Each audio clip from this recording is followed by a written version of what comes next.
Y lo primero que hay que entender es que la iglesia es el conjunto de todos los creyentes. Esto es lo que defiende y afirma Pablo en 1 Corintios y en Efesios, donde afirma: Muy bien, esto es verdad. La iglesia es el conjunto de todos los creyentes, pero no es toda la verdad. Porque en el mismo capítulo de Efesios 4 que él está mencionando, San Pablo nos enseña que hay un magisterio que fue establecido directamente por Jesucristo. En Efesios 4:11 encontramos que Él, Jesucristo, a unos constituyó apóstoles, a otros evangelistas, profetas, pastores y maestros a fin de edificar a los santos y también con el fin de protegernos de las herejías, pues dice, para que ya no seamos niños arrastrados por todo viento de doctrina. Y esto es precisamente lo que sucede cuando uno rechaza la autoridad que Cristo le dio al magisterio. De modo que decir que la iglesia es el conjunto de los creyentes, sí, eso es verdad, pero no es toda la verdad. También hay un magisterio establecido por Jesucristo. Continuamos. de que somos un solo cuerpo, de que todos tenemos el mismo espíritu. Esto que ha dicho es bien importante. Somos un solo cuerpo. Por eso es que nosotros no podemos aceptar el principio del protestantismo, porque lo que hace es producir una multiplicación de grupos que se contradicen los unos a los otros, no solo en autoridad, sino también en las doctrinas, y vemos que el resultado es trágico. Hay una gran desunión en el movimiento protestante. Es decir, la iglesia es un único cuerpo de creyentes. Y justamente cuando hay discusión en una iglesia sobre si unos son de uno o son de otro, Pablo les recuerda de que todos son del mismo fundamento. Aquí la pregunta del $1.000.000 para nuestro amigo protestante es, si tú mismo estás reconociendo que San Pablo enseña que es una sola iglesia y no es algo invisible, etéreo, abstracto, que nadie lo puede ver, porque sabemos que la iglesia del Nuevo Testamento es una iglesia visible, más allá de que hay una dimensión espiritual, es una iglesia visible y es una sola, no como en el protestantismo. Tenemos a los anglicanos, a los luteranos, presbiterianos, bautistas, pentecostales, etcétera, etcétera, etcétera. De modo que ahí ya vemos que el protestantismo no puede ser la iglesia de Jesucristo. Continuamos. Todos son parte del mismo cuerpo de Cristo y que estas divisiones en realidad no tienen mucho sentido. Además de eso, tenemos que en el texto bíblico... Exacto, yo te doy la razón. Estas divisiones que vemos en el protestantismo no tienen mucho sentido. La pregunta es, ¿por qué entonces continuar siendo protestante? Nunca se hace referencia a la iglesia como una única organización visible. Más bien tenemos... Bueno, acá se está contradiciendo, ¿no? Dice que nunca se hace referencia a la iglesia como una organización visible. De hecho, sí. La Biblia, todo el tiempo que va a hablar de la iglesia, todo el tiempo se va a referir a los creyentes. Los creyentes están organizados. Los creyentes son visibles. Los creyentes tienen unos maestros autorizados, visibles. Los creyentes tienen una doctrina bien definida y explicada en sus documentos, visibles. Cada aspecto de la iglesia es visible. Ahora, si alguien quiere decir que también tenemos una parte, una dimensión espiritual, claro, eso nadie lo niega. No es lo uno o lo otro. Ahora mismo estás viendo mi persona. Mi persona es visible. Ahora, si tú quieres decir que yo tengo un espíritu, que yo tengo una dimensión que es invisible, bueno, tienes razón, pero no se sigue que no soy visible y que no puedo tener un nombre concreto, una dirección concreta, unas creencias concretas, unas reglas concretas, un liderazgo concreto. Entonces aquí vemos realmente una falacia, porque lo que se está haciendo aquí es crear una separación, es decir, te quieren poner entre la espada y la pared, entre la parte visible de la iglesia y la parte espiritual. El católico debe responder, no es lo uno ni lo otro. La iglesia es las dos cosas. Tiene una parte visible y también es cierto, tiene una parte espiritual. Vemos todo lo contrario en el Nuevo Testamento, que cuando se habla de iglesia, usualmente se hace referencia a distintas iglesias. A las iglesias de Galacia, por ejemplo, a la iglesia de Éfeso, a la iglesia de Filipos, a la iglesia de Corinto, pero nunca se entiende que todas tengan que formar parte de una única organización, sino que... Pues ahí nosotros vemos un mal entendimiento. Una cosa son las iglesias locales, o las iglesias particulares.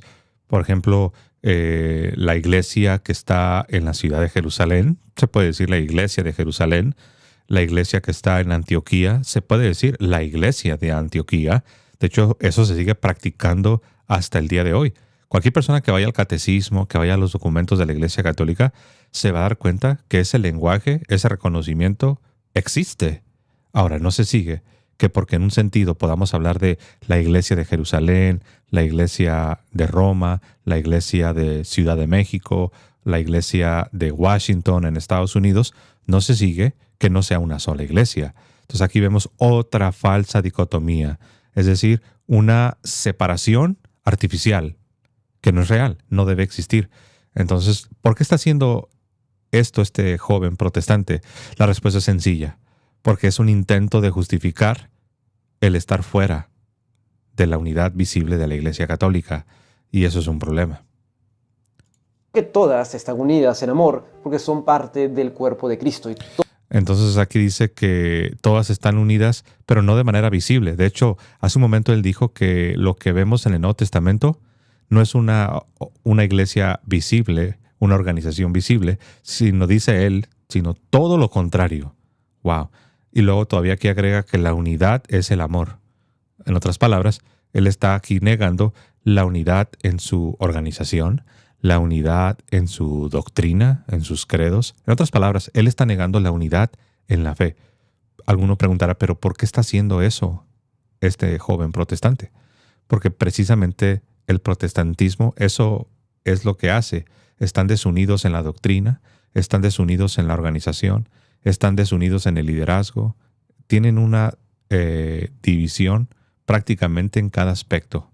Y esto es algo que no se puede negar. Por eso él tiene que afirmar las cosas que está afirmando y solo se limita a hablar de una unidad en el amor. No sé exactamente lo que significa eso, porque estar unidos en el amor de Dios es estar unidos en la doctrina. Estar unidos en el amor de Dios es estar unidos en la autoridad, en nuestros líderes, en nuestros pastores. Pero bueno, vamos a continuar.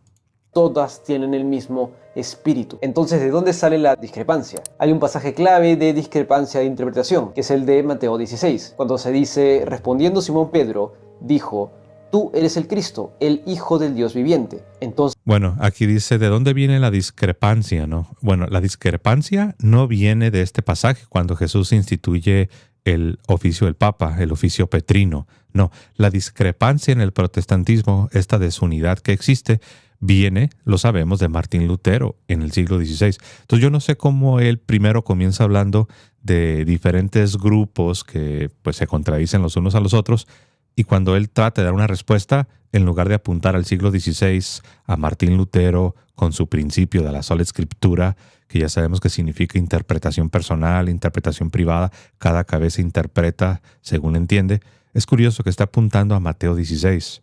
Pero bueno, vamos a ver qué es lo que dice. Entonces le respondió Jesús, bienaventurado eres Simón, hijo de Jonás, porque no te lo reveló carne ni sangre, sino mi Padre que está en los cielos.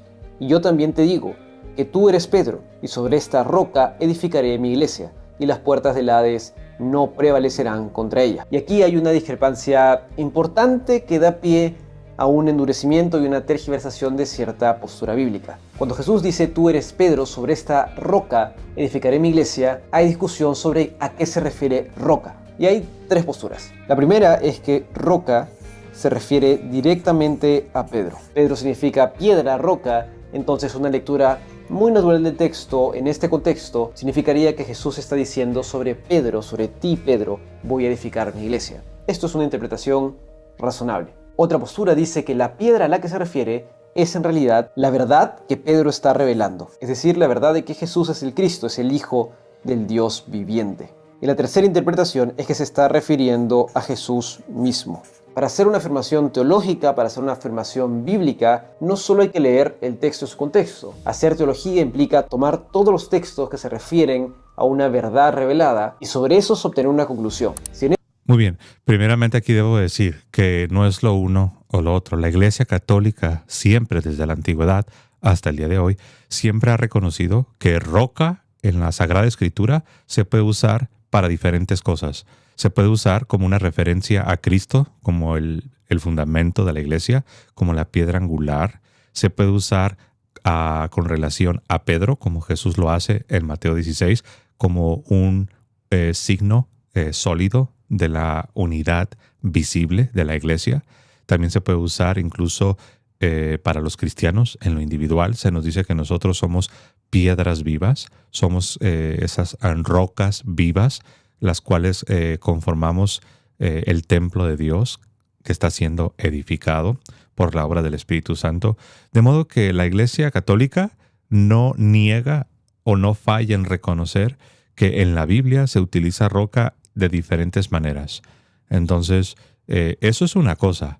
Ahora, de allí, de reconocer que roca se puede usar o se puede aplicar en diferentes circunstancias a diferentes realidades, eso es una cosa.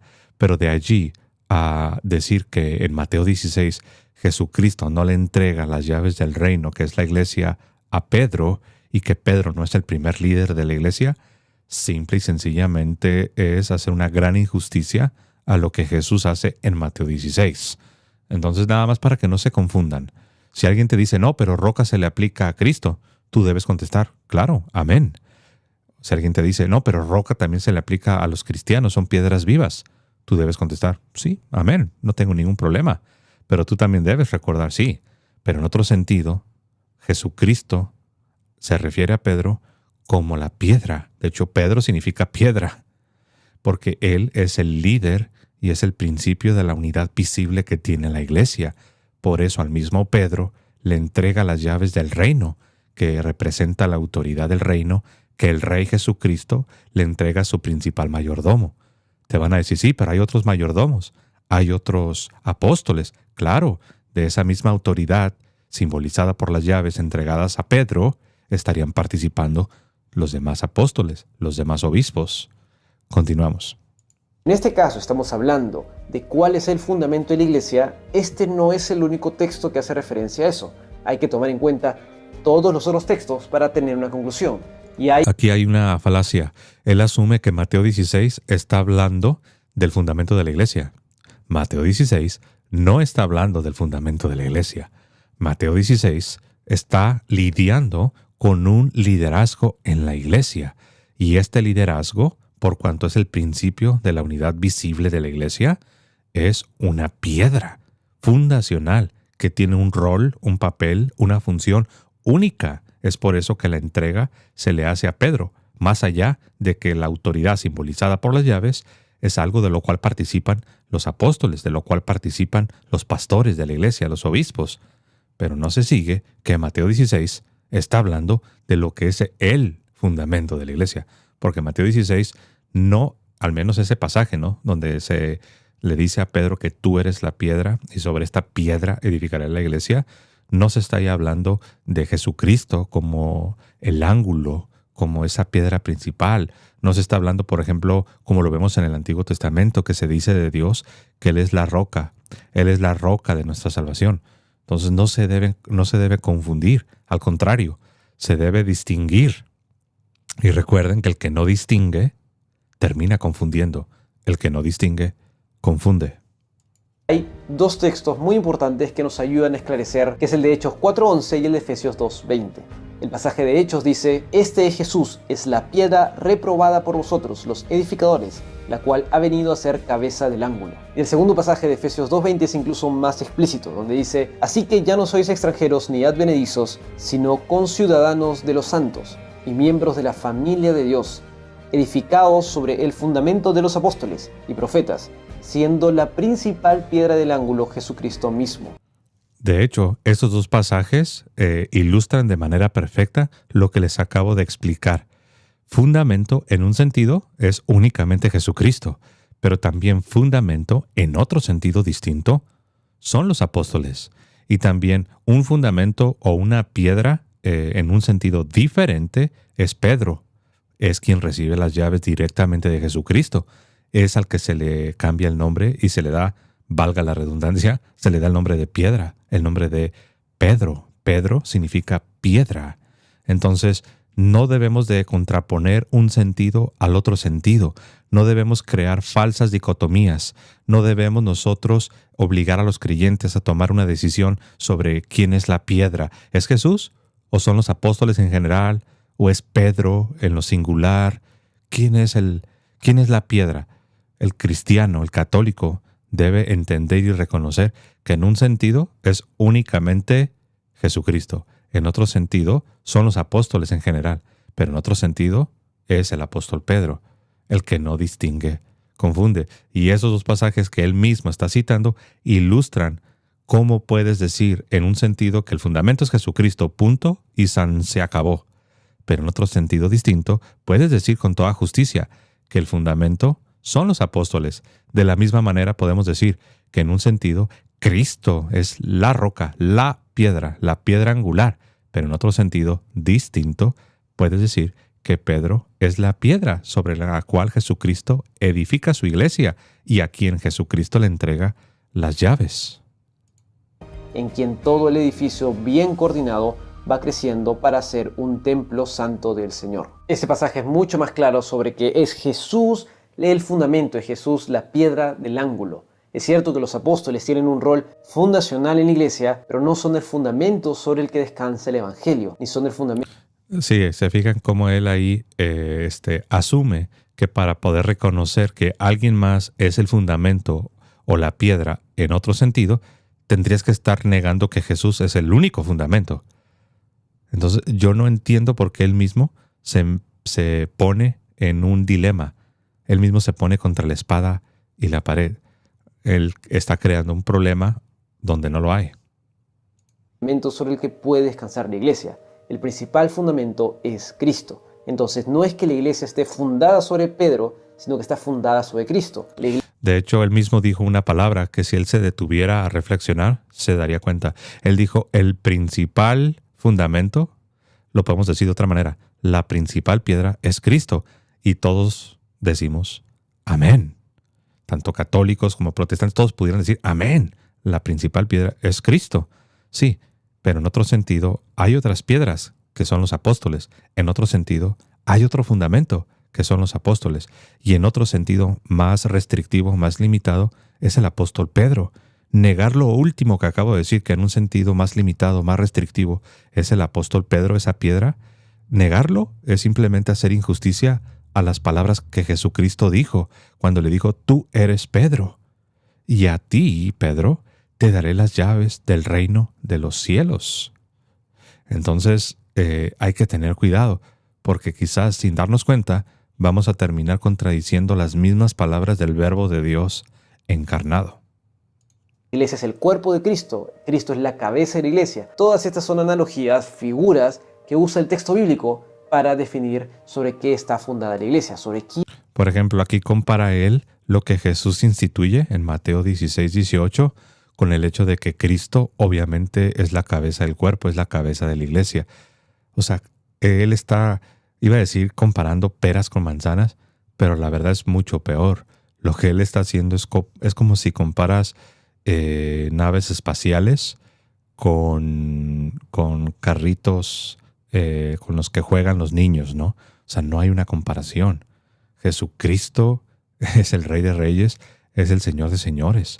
Él es la cabeza de la iglesia, Él es la piedra angular, Él es el fundamento. No solamente es un fundamento como lo es Pedro o como lo son los apóstoles, Él es el fundamento. Entonces yo no sé por qué insiste en comparar dos cosas que son totalmente distintas, ¿no? Continuamos. ¿Quién está fundada la iglesia? Sin embargo, la Iglesia Católica Romana interpreta que este texto hace referencia a Pedro, y Pedro es el fundamento sobre el que se edifica la iglesia. Y lo más grave y preocupante es que de esta afirmación, de esta interpretación bíblica, se han sacado la infalibilidad del magisterio, por ejemplo, o la infalibilidad papal en sus... Es interesante ver cómo él asume que porque la iglesia reconoce las palabras de Jesucristo cuando dice tú eres Pedro y sobre esta piedra edificaré mi iglesia, es interesante cómo él asume que la iglesia estaría negando que Cristo es el fundamento, Cristo es la roca, Cristo es la piedra. O sea, él vuelve a caer en el mismo error. Entonces, Aquí el problema que tiene tanto él como todos los protestantes es que no solamente caen en esta falacia, sino que cuando tú les preguntas, ok, ¿cuál es el sentido que tú como protestante le das a las palabras de Jesucristo? Cuando le dijo, tú eres Pedro, y sobre este Pedro, sobre esta piedra, edificaré mi iglesia, y a ti, Pedro, te daré las llaves del reino de los cielos. ¿Qué significa eso? Si eso no es la institución del oficio petrino, del papado, del liderazgo de la iglesia, ¿qué es entonces?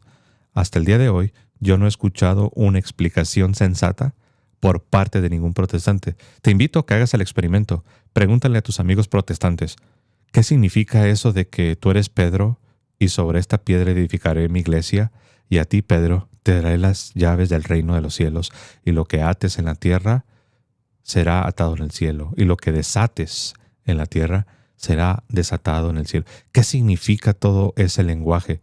No tienen una explicación, porque si la tuvieran, serían católicos.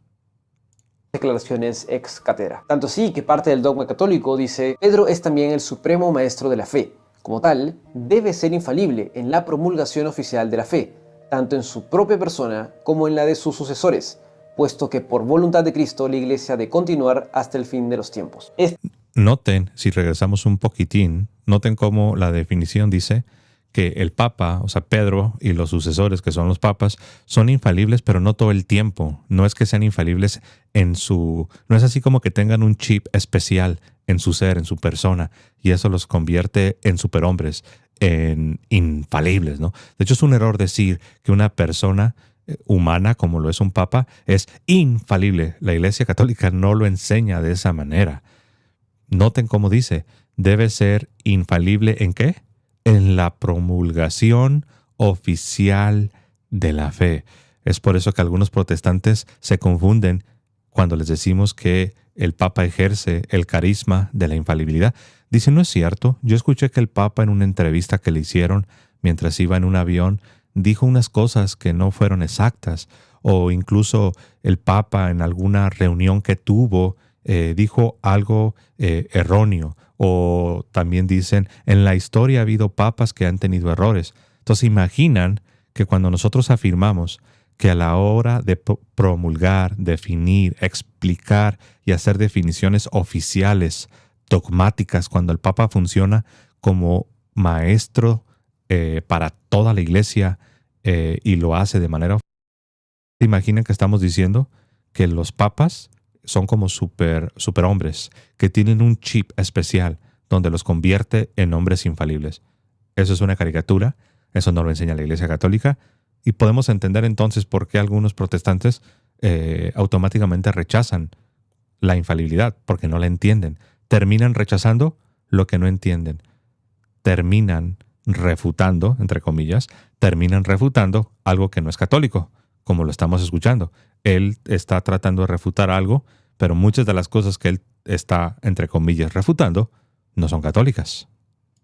Hasta el fin de los tiempos. Esta es una deducción teológica en el mejor de los casos, pero realmente no tiene asidero bíblico la infalibilidad del magisterio ni la infalibilidad papal. Sí tiene asidero. De hecho, tú citaste Efesios capítulo 4, pero solo citabas el verso, no recuerdo cuál fue el verso que citabas. Yo traje a colación el 11, que es donde Jesucristo instituye el magisterio. Recuerden que magisterio se refiere a los maestros, los magistros, los maestros oficiales que enseñan.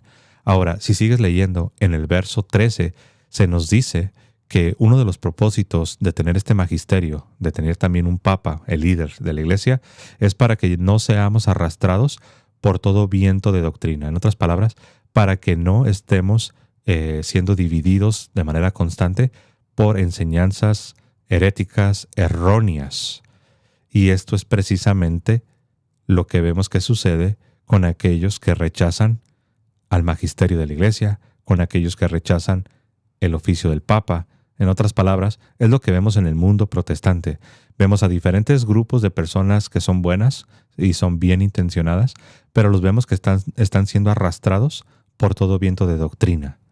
Están los vientos de la doctrina luterana, están los vientos de la doctrina presbiteriana, están los vientos de la doctrina bautista, están los vientos de la doctrina pentecostal.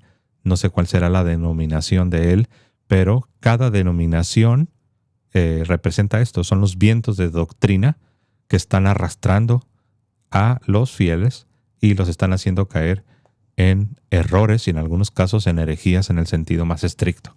Continuamos.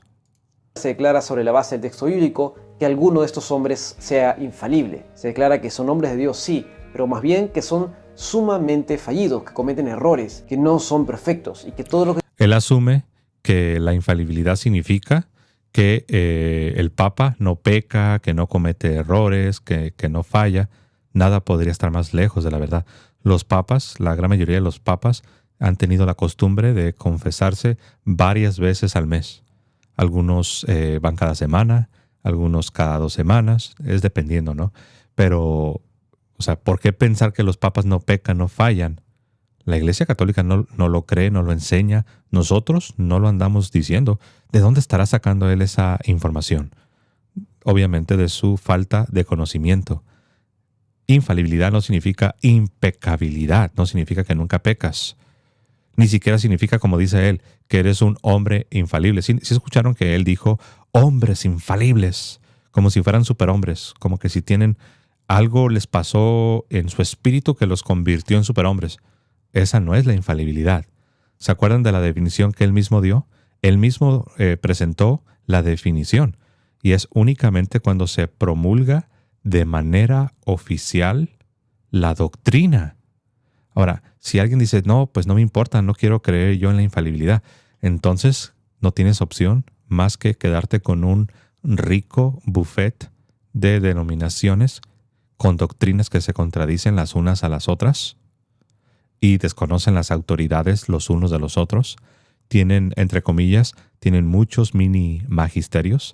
Cada denominación es un microcosmos con un micro magisterio que si te sales de esa burbuja y te vas a otra burbuja, a la presbiteriana, a la luterana, a la pentecostal, a la no denominacional, tienen otro micro magisterio y es un micromundo, es un microcosmos donde creen diferente al otro.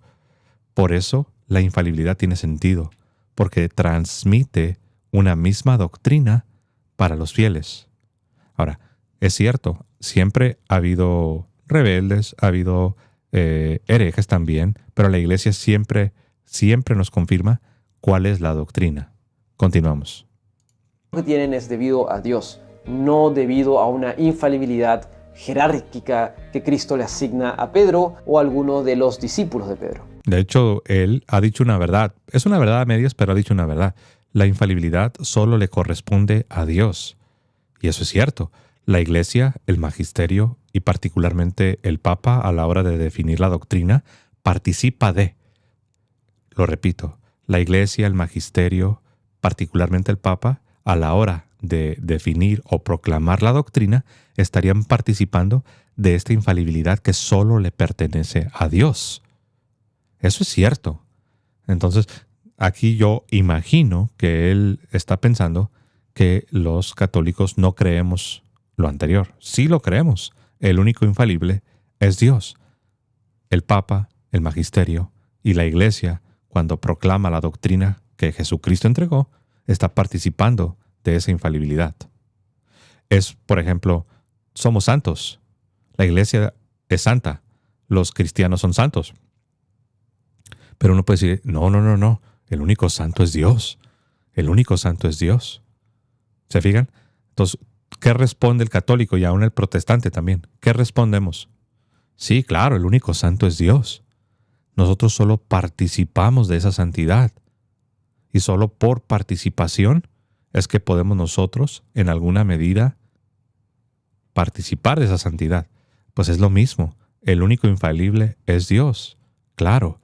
Pero la Iglesia, el magisterio y el Papa, sobre todo el Papa, a la hora de confirmar la doctrina, participa de la infalibilidad de Dios.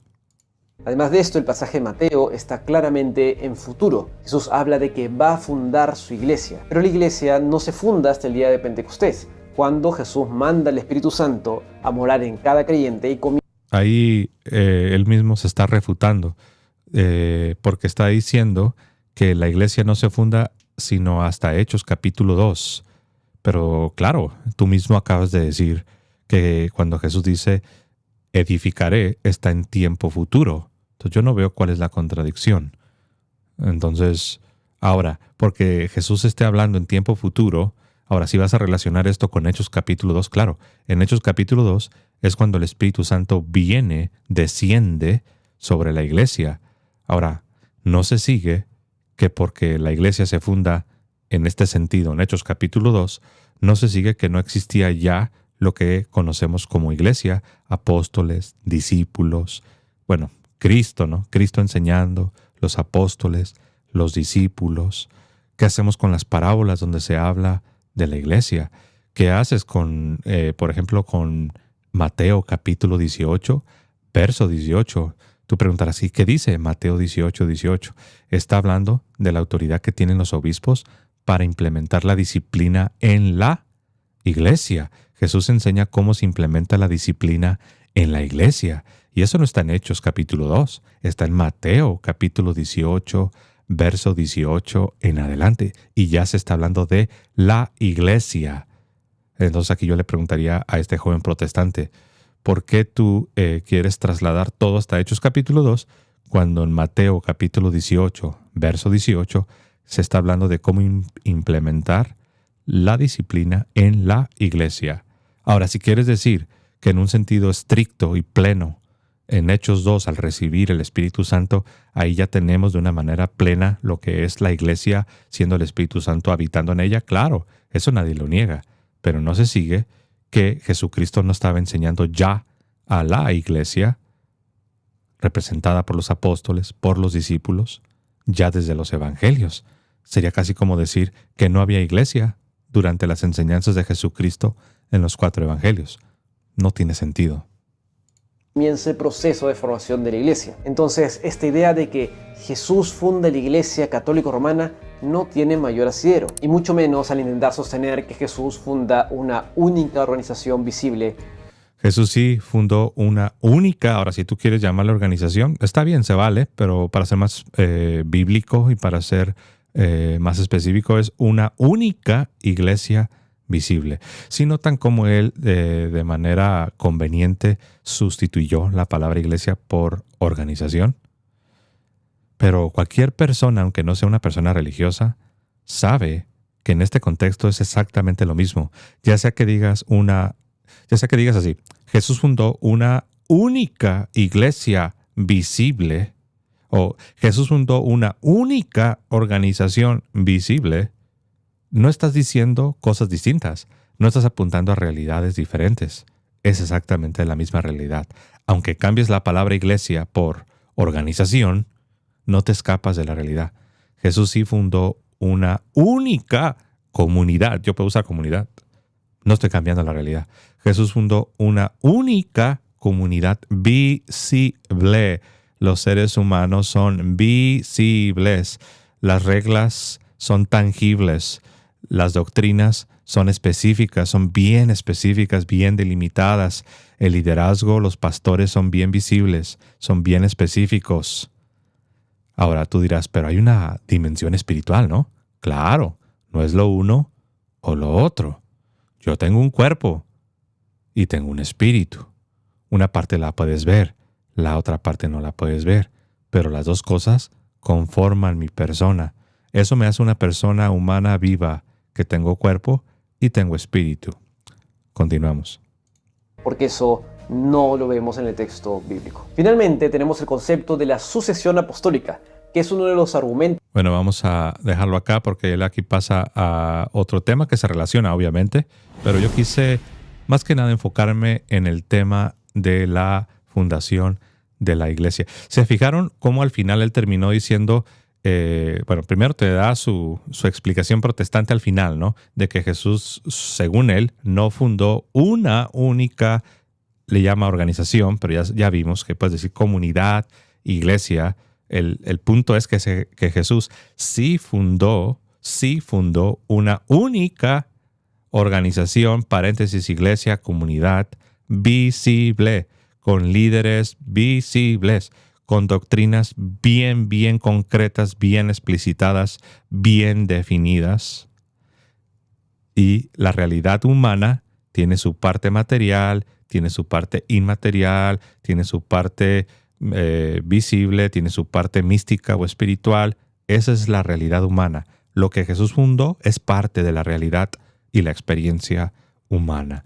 Pero al final, como él primero da una explicación errónea y al final dice que eso es lo que vemos en el texto bíblico y que esta idea de que Jesucristo fundó la Iglesia Católica y dice romana, típicamente el protestante cuando le avienta la palabra romana a la Iglesia Católica es de manera peyorativa, no siempre, pero muchas veces, a menudo, es de manera peyorativa. Tú dirás, ¿y por qué es importante la parte romana? Sí es muy importante, más allá de que él la usa de manera peyorativa. Es muy importante porque nosotros sabemos que Pedro llega a Roma para fortalecer, para edificar, y después también llegaría Pablo para fortalecer, para edificar. A este fortalecer y edificar es lo que los padres apostólicos de los primeros siglos llaman fundar la iglesia. No te confundas, no significa que Pedro fue el primer cristiano que llegó a Roma, no significa que Pablo fue el primer cristiano que llegó a Roma. Cuando Pedro llegó a Roma, cuando Pablo llegó a Roma, ya había una comunidad de creyentes que necesitaban ser establecidos, que necesitaban ser enseñados, instruidos, y en ese sentido se dice que Pedro y Pablo fundaron la iglesia en Roma. Es como los pioneros de tu nación, de tu país. Tú puedes decir, bueno, los pioneros, los fundadores de mi país, los fundadores son, no sé, Miguel Hidalgo y Costilla, José María Morelos y Pavón. Si alguien te pregunta, a ver, ¿ellos fueron los primeros habitantes de tu país? ¿Qué vas a responder? No, claro que no, ya había. Pero les llamamos fundadores porque ellos establecieron la nación, establecieron los cimientos, fortalecieron la nación. Lo mismo es de Pablo, lo mismo es del apóstol Pedro. Entonces, la sede vino a quedar ¿dónde? La sede, la silla, la cátedra donde se convirtió el centro de la organización visible de la iglesia, quedó en Roma. Por eso es importante Roma. Ahora, él usa esta idea de Roma de manera peyorativa y dice que la idea de que la iglesia católica que vino a tener su sede en Roma, según él dice que no es bíblica. Pero recuerden que ya hemos visto todo lo contrario. También recuerden que hay algo que se llama historia. Tú puedes decir, bueno, si es cierto lo que explica la Iglesia Católica sobre sí misma, uno esperaría que cuando uno va a los primeros siglos, uno encontraría evidencias.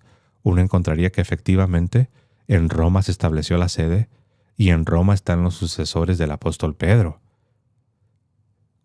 Oh, sorpresa, cuando vas a la historia, eso es precisamente lo que encuentras.